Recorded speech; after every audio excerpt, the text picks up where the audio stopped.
नमस्कार दोस्तों, मैं नीलेश मरेले आप सभी का स्वागत करता हूं। आज मैं आप लोगों के समक्ष लेकर आया हूं रश्मि रथी का तृतीय सर्ग। जी हाँ दोस्तों, तृतीय सर्ग जिसे मैं 2 भागों में प्रस्तुत करने जा रहा हूं। तो आइए जानते हैं तृतीय सर्ग के बारे में संक्षिप्त में। कौरवों ने धूत के छल से पांडवों को 13 वर्षों तक वनवास झेलने को विवश किया था।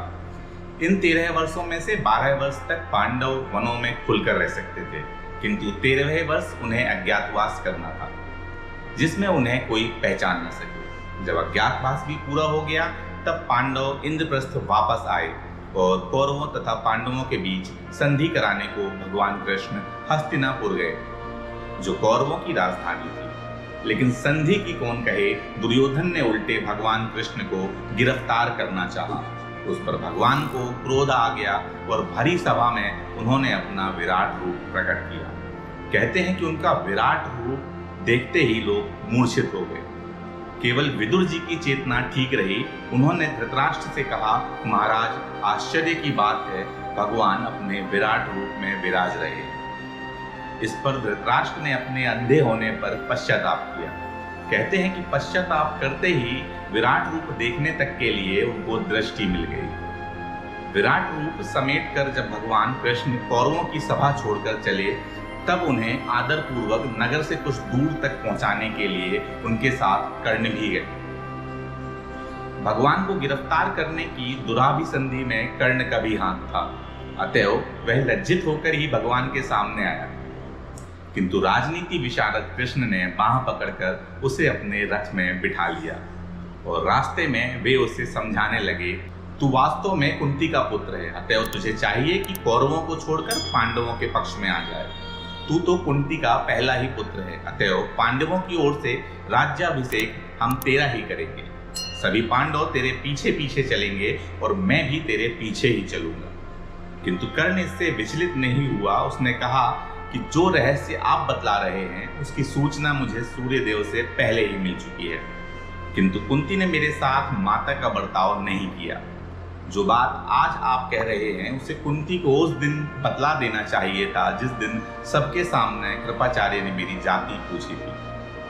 अब भला कौन विश्वास करेगा कि मैं कुंती का ही पुत्र हूँ? इससे तो मुझे और अर्जुन दोनों को कलंक लगने वाला है। इसके सिवा जरा यह भी तो सोचिए कि दुर्योधन ने मेरे प्रति कैसा निश्चल व्यवहार किया। अब आज उस पर आपदाएं आई हैं, मैं उसे कैसे छोड़ सकता हूँ? वह मेरा परम मित्र है और विपत्ति में मित्र का साथ ना देना सबसे बड़ा पाप है। मैं राजा बनना नहीं चाहता, ना यही चाहता हूँ कि संसार मुझे युधिष्ठिर के अग्रज के रूप में जानकर मेरा सम्मान करे। मैं तो युद्ध के निमित्त तत्पर हूँ, यह इसीलिए कि दुर्योधन का मेरे रोम रोम पर ऋण है और मैं प्राण देकर भी उस ऋण को चुकाना चाहता हूँ। अतएव अब युद्ध को रोक रखने का प्रयत्न व्यर्थ है। अब तो कोई शुभ दिन देखकर लड़ाई शुरू करा दीजिए। युधिष्ठिर के विषय में कर्ण आग्रह करता है कि कृष्ण इस बारे में उसे ना बताएं, और कृष्ण कर्ण की प्रशंसा करते हैं। तो आइए अब सुनते हैं रश्मि रथी का तृतीय सर्ग, प्रथम भाग। तो शुरू करते हैं। हो गया पूर्ण अज्ञातवास, पांडव लौटे वन से साहस। पावक में कनक सदृश तप कर, वीरत्व लिए कुछ और प्रखर। नस नस में तेज प्रवाह लिए, कुछ और नया उत्साह लिए। सच है विपत्ति जब आती है, कायर को ही दहलाती है। शूरमा नहीं विचलित होते, क्षण एक नहीं धीरज खोते। विघ्नों को गले लगाते हैं, कांटों में राह बनाते हैं। मुख से न कभी उफ कहते हैं, संकट का चरण न कहते हैं। जो आ पड़ता सब सहते हैं, उद्योग निरत नित रहते हैं। शूलों का मूल नसाने को, बढ़ खुद विपत्ति पर छाने को। है कौन विघ्न ऐसा जग में, टिक सके वीर नर के मग में। खम ठोंक ठेलता है जब नर, पर्वत के जाते पांव उखड़। मानव जब जोर लगाता है, पत्थर पानी बन जाता है। गुण बड़े एक से एक प्रखर, हैं छिपे मानवों के भीतर। मेहंदी में जैसे लाली हो, वर्तिका बीच उजियाली हो। बत्ती जो नहीं जलाता है, रोशनी नहीं वह पाता है।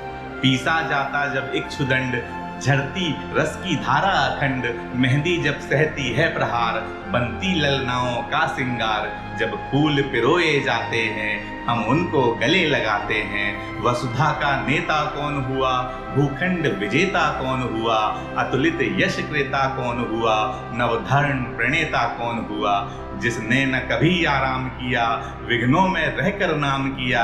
जब विघ्न सामने आते हैं, सोते से हमें जगाते हैं। मन को मरोड़ते हैं पल पल, तन को झंझोड़ते हैं पल पल। सतपथ की ओर लगाकर ही जाते हैं हमें जगाकर ही। वाटिका और वन एक नहीं, आराम और रण एक नहीं। वर्षा अंधड़ आतप अखंड, पौरुष के हैं साधन प्रचंड। वन में प्रसून तो खिलते हैं, बागों में शाल न मिलते हैं। कंकरियां जिनकी सेज सुघर, छाया देता केवल अंबर। विपदाएं दूध पिलाती हैं, लोरी आंधियां सुनाती हैं। जो लाक्षागृह में जलते हैं, वे ही शूरमा निकलते हैं। बढ़कर विपत्तियों पर छा जा, मेरे किशोर मेरे ताजा।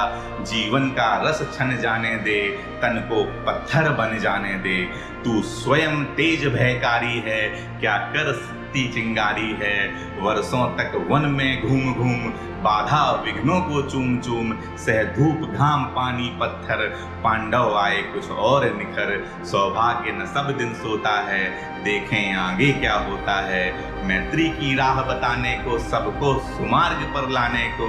दुर्योधन को समझाने को, भीषण विध्वंस बचाने को। भगवान हस्तिनापुर आए, पांडव का संदेशा लाए। दो न्याय अगर दो आधा दो, पर इसमें भी यदि बाधा हो, तो दे दो केवल 5 ग्राम। रखो अपनी धरती तमाम, हम वहीं खुशी से खाएंगे। परिजन पर हंसी न उठाएंगे। दुर्योधन वह भी दे न सका, आशीष समाज की ले न सका। उल्टे हरि को बांधने चला, जो था साध्य साधने चला। जब नाश मनुष्य पर छाता है, पहले विवेक मर जाता है। हरि ने भीषण हुंकार किया, अपना स्वरूप विस्तार किया। डगमग डगमग दिग्गज डोले, भगवान कुपित होकर बोले। जंजीर बढ़ाकर साध मुझे, हाँ हाँ दुर्योधन बांध मुझे। यह देख गगन मुझ में लय है, यह देख पवन मुझ में लय है। मुझ में विलीन झंकार सकल मुझ में लय है। संसार सकल अमृतत्व फूलता है, मुझ में संहार झूलता है। मुझ में उदयाचल मेरा दीप्त भाल, भूमंडल वक्ष स्थल विशाल। भुज परधि बंध को घेरे हैं, मैं नाक मेरु प्रग मेरे हैं। दिखते जो ग्रह नक्षत्र निकर, सब मेरे हैं मुख के अंदर।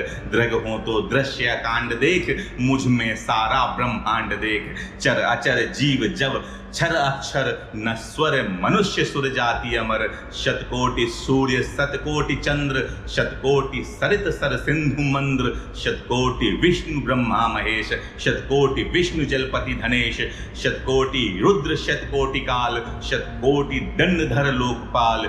जंजीर बढ़ाकर साध इन्हें, हाँ हाँ दुर्योधन बांध इन्हें। भूलोक अतल पाताल देख, गत और अनागत काल देख। यह देख जगत का आदि सृजन, यह देख महाभारत का रण।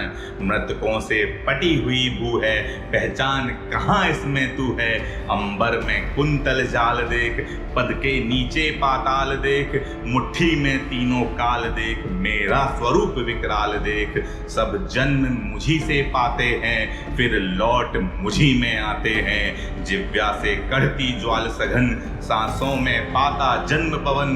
पड़ जाती मेरी दृष्टि जिधर, हंसने लगती है सृष्टि उधर। मैं जभी मूंदता हूँ लोचन, छा जाता चारों ओर मरण। बांधने मुझे तो आया है, जंजीर बड़ी क्या लाया है। यदि मुझे बांधना चाहे मन, पहले तो बांध अनंत गगन। सूने को साध न सकता है, वह मुझे बांध कब सकता है। हित वचन नहीं तूने माना, मैत्री का मूल्य न पहचाना। तो ले मैं भी अब जाता हूँ, अंतिम संकल्प सुनाता हूँ। याचना नहीं अब रण होगा, जीवन जय या कि मरण होगा। टकराएंगे नक्षत्र निकर, बरसेगी भू पर वहनी प्रखर। फण शेष नाग का डोलेगा, विकराल काल मुंह खोलेगा। दुर्योधन रण ऐसा होगा फिर कभी नहीं जैसा होगा। भाई पर भाई टूटेंगे, विष बाण बूंद से छूटेंगे, वायस श्रगाल सुख लूटेंगे, सौभाग्य मनुज के फूटेंगे। आखिर तू भूषाई होगा, हिंसा का पर्दाई होगा। थी सभा सन्न सब लोग डरे, चुप थे या थे बेहोश पड़े। केवल दो नर ना घाते थे, धृतराष्ट्र विदुर सुख पाते थे। कर जोड़ खड़े प्रमुदित निर्भय, दोनों पुकारते थे जय जय, दोनों पुकारते थे जय जय।